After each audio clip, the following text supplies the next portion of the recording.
राधे राधे दोस्तों, स्वागत है एक और नई वीडियो में। तो दोस्तों आज हम 45 के ब्लाउज की ड्राफ्टिंग करने वाले हैं और आपको खास ये बताने वाले हैं कि तुरपाई वाले गले में और पाइपिंग वाले गले में शोल्डर आपको कितना रखना है। दोस्तों अगर आप सबसे पहले तो कपड़े को सेट करते हैं, ठीक है। इस तरह से हम यहाँ पे कपड़े को सेट करेंगे। ध्यान दीजिएगा 40 का चौथाई हिस्सा होता है 40 इंच। 40 इंच का चौथाई हिस्सा होता है 10 इंच। तो 10 में हमें कितना जोड़ना है कि हमारा परफेक्ट कपड़ा निकल आए। तो हमको जोड़ना है 2.25 यानी कि 12.25 का हम कपड़ा रखेंगे। तो ये देखिए हम यहाँ पे 12.25 का कपड़ा सेट कर रहे हैं। ये हमारा निकल आया 12.25 का कपड़ा यहाँ पर। और इस तरह से आप नाखून से इसको सेट कर दें तो ये नहीं बिगड़ेगा, ठीक है।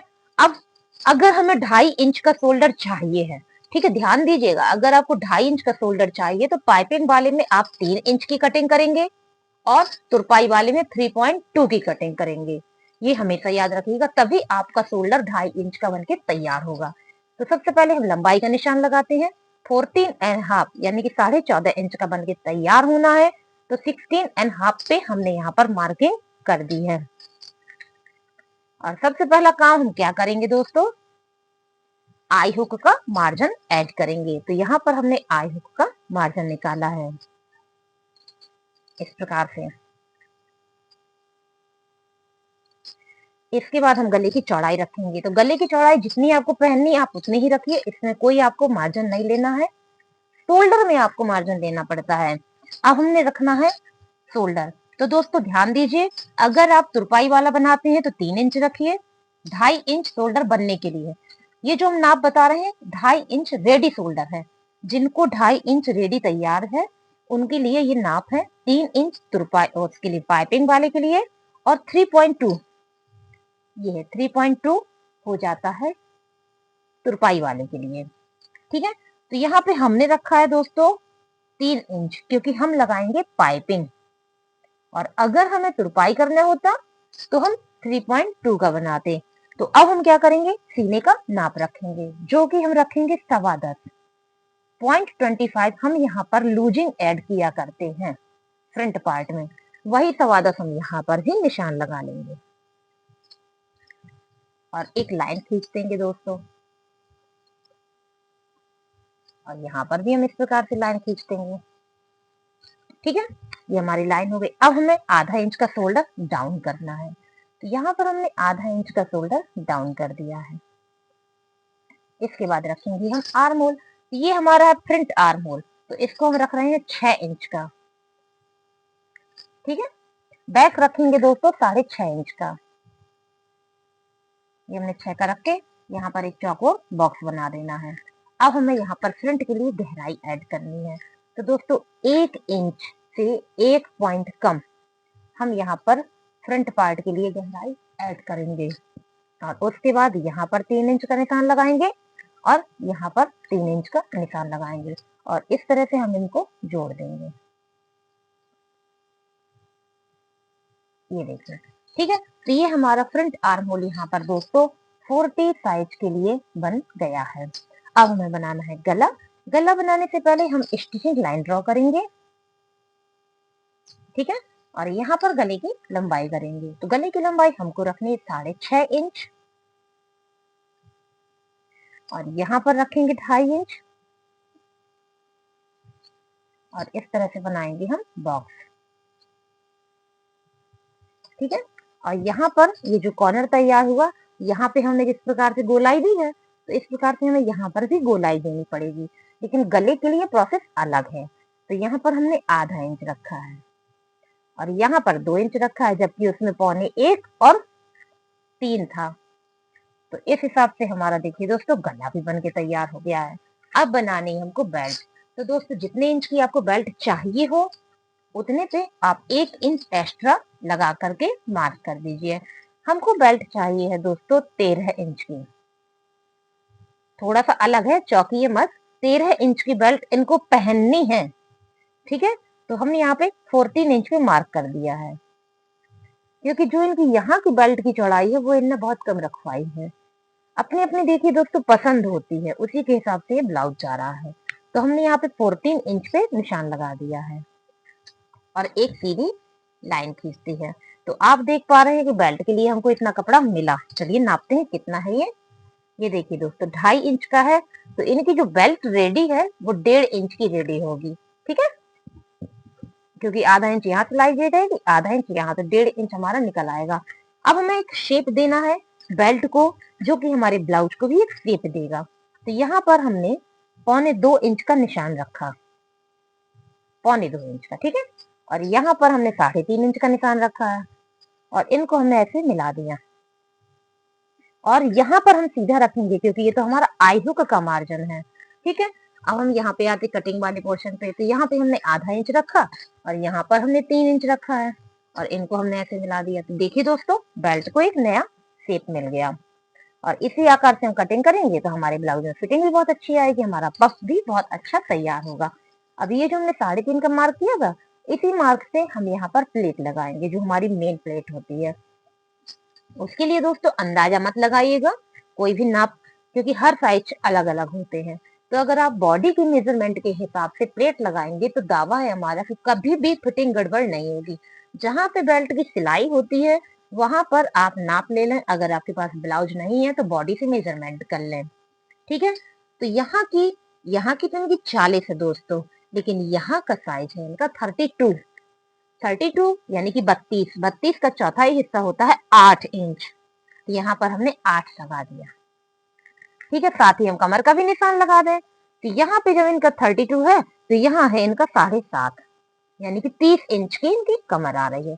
तो आप देखिए ये हमारी कमर की एक तरह से फिटिंग हो जाएगी। ठीक है, अब ये कपड़ा हमारा बचा, क्योंकि यहाँ पर हमने जो लूजिंग देकर के सीधी लाइन खिंचवाई थी, तो उससे हमें प्लेट के लिए कपड़ा बच जाता है। तो यहाँ देखिए ये हमारा जितना भी कपड़ा बचा है 2.2 का बच रहा है, वही निशान हम यहाँ पर लगा देंगे। 2.2 का ये निशान हमने यहाँ पर लगा दिया। तो ये मिल गया हमको प्लेट के लिए कपड़ा, जो हमारे ब्लाउज को एक पफ देगी।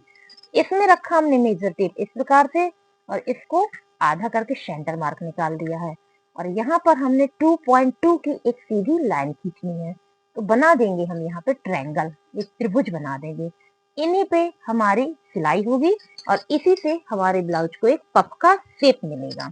अब चलिए यहाँ पर आते हैं और यहाँ पर मतलब 3 टक्स हमें और लगानी। तो पहले लगाएंगे हम आई हुक का टक्स।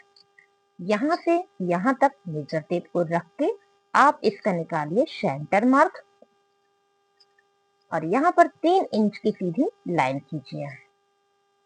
और इसमें जो सिलाई में कपड़ा जाएगा दोस्तों वो इस बॉडी मेजरमेंट के हिसाब से, तो यहाँ पर जाएगा 1.25 इंच।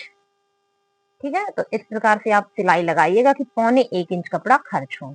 ठीक है, अब यहाँ पर हम 1.5 इंच ऊपर की ओर मार्क करेंगे और यहाँ से इस टक्स की तरफ देखिए 6.5 इंच निकालेंगे।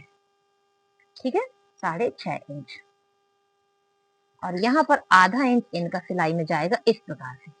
नीचे नीचे आधा इंच जाएगा, ऊपर बराबर बराबर रहेगा। अब बनाएंगे आर्म होल टक्स। तो दोस्तों अगर आप सही जगह पे टक्स नहीं लगाते हैं तो आपका गला उतरने लगता है और यहाँ पर ये जो कहते हैं ना खिसकने लगता है। बहुत से लोग कमेंट करते हैं कि हमारा गला एक तरफ खिसक रहा है, तो ये उसी की गलती से होता है। तो ये जो हमारा कॉर्नर था ये हमारा मेन पॉइंट है, इसी पे हमने इस प्रकार से मेजर टेप को रखना है जिसका डायरेक्शन इसकी तरफ होगा। और 3 इंच की सीधी लाइन आपको ऐसे खींच देनी है। खींचिए हम 3 इंच की सीधी लाइन। ठीक है, इस कॉर्नर से अब इसके इस तरफ आप 1.25 इंच का निशान लगाइए, 1.25 इंच, और इनको भी जोड़ दीजिए। तो इस प्रोसेस से आप जब टक्स बनाएंगे तो आपका गला दोस्तों खिसकेगा नहीं। ठीक है, तो ये तो हो गया हमारा फ्रंट पार्ट। अब चलिए दोस्तों बनाते हैं बैक पार्ट। हमने कपड़े को खिसकाया और 14.5 की हमारी लंबाई थी, तो 15.5 हमको कपड़ा चाहिए है। तो देखिए दोस्तों फिक्स कपड़ा निकला है, कोई कम और ज्यादा नहीं है। 15.5 हमको मिल गया है और इस तरह से खिसका दे ताकि आपको प्रॉपर दिखाई दे सके। चलिए गला बनाते हैं।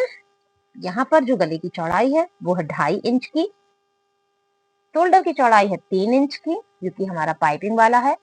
सीने का नाप है दोस्तों 10 इंच का, यहाँ पर लूजिंग हमको नहीं देनी क्योंकि हमारा बैक पार्ट है। कमर की नाप है 30 इंच की जिसका चौथाई हिस्सा होता है 7.5 इंच। और 1 इंच हमें जो पीछे प्लेट लगानी है उसके लिए हमने निशान लगा दिया है। और इस तरह से हमने यहाँ पर फिटिंग का निशान लगा दिया है। और इसी स्केल को रख के हम यहाँ पे मार्जिन का भी निशान लगा देंगे। ठीक है, अब आधा इंच का हम यहाँ पे शोल्डर डाउन करेंगे और फ्रंट वाला आर्म होल दोस्तों हमने बनाया था 6 इंच का, तो बैक वाला बनाएंगे 6.5 इंच का, क्योंकि जो हमारी साइड टक्स होती है वो आधा इंच कपड़ा खिसका देती है, जिसकी वजह से ब्लाउज सिलते समय छोटे बड़े आर्म होल हो जाते हैं। तो अगर हम बैक आर्म होल आधा इंच बढ़ा देते हैं तो ये प्रॉब्लम नहीं आती है।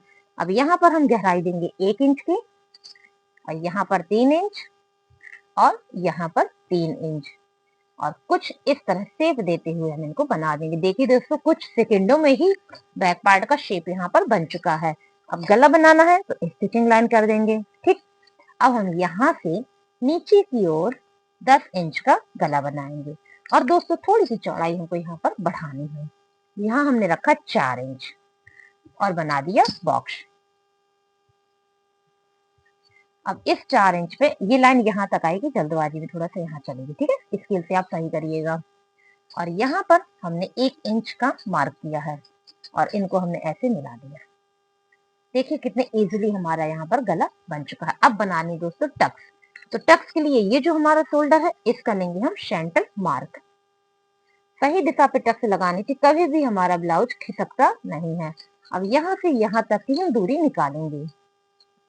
ये देखिए 4.2 आया, वही 4.2 हम यहाँ पर भी रख देंगे। अब 1 इंच हम टक्स के लिए, आधा इंच हम बीचों बीच का मार्क करेंगे, क्योंकि हमें यहाँ पर एक लाइन खींचनी है।